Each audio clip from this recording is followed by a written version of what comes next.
Hey athletes, in this video we're going to be looking at our single leg jump and stick exercise sequence, and we're working through our single, double, and triple variation.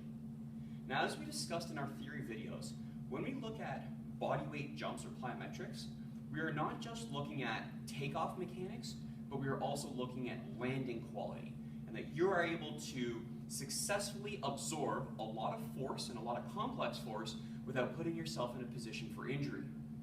Our single leg jump and stick is primarily about that landing. We do not really care at this point what the distance is on your takeoff. So in our single leg jump and stick, let's say I'm going to be jumping on my left leg. Recognize that we have a specific arm coordination. If the left leg is in front doing the work, then the opposite arm is going to be in front as well. I'm going to be looking to create let's say, minimal to moderate jumping velocity. I'm looking for it to be perfectly linear in nature, very train track in action.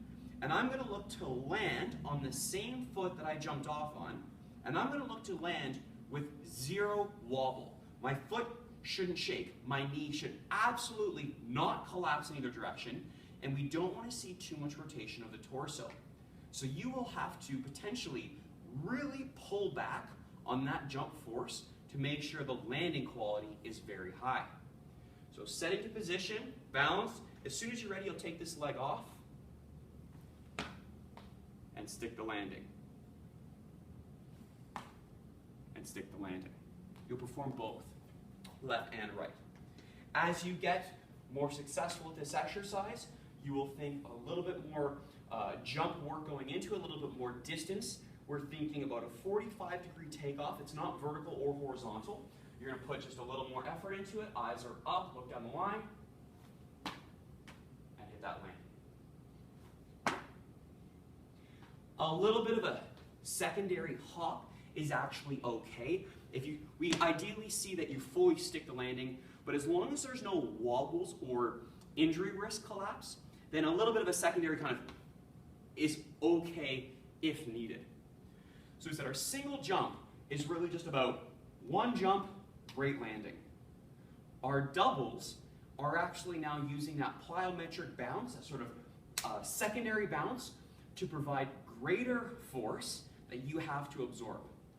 So we're going to think if I'm doing a double, it's going to be two jumps where the first jump is quite small and the second jump is bigger or larger, and I still have to stick that landing. Same thing, still in that left leg, eyeing down the line. Small hop, bigger hop, stick. Again, left leg, eyeing down the line. Small hop, bigger hop, stick. Holding that landing. Our triples, we're looking at obviously just adding another jump at the end. Small, medium, large, really trying to add more force to it. This is a very advanced progression, so you should have mastered the singles and doubles first at pretty much maximal effort before you progress to the triple. Same idea, setting up small, medium, large, and hit that landing.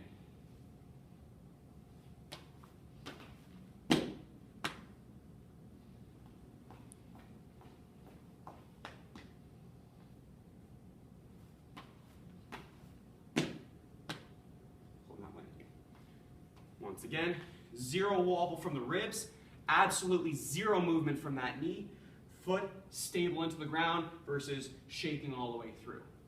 Build slowly, build conservatively. Remember, the jump height isn't that important. It's how well you land. This is landing mechanics saving you from future injury risk.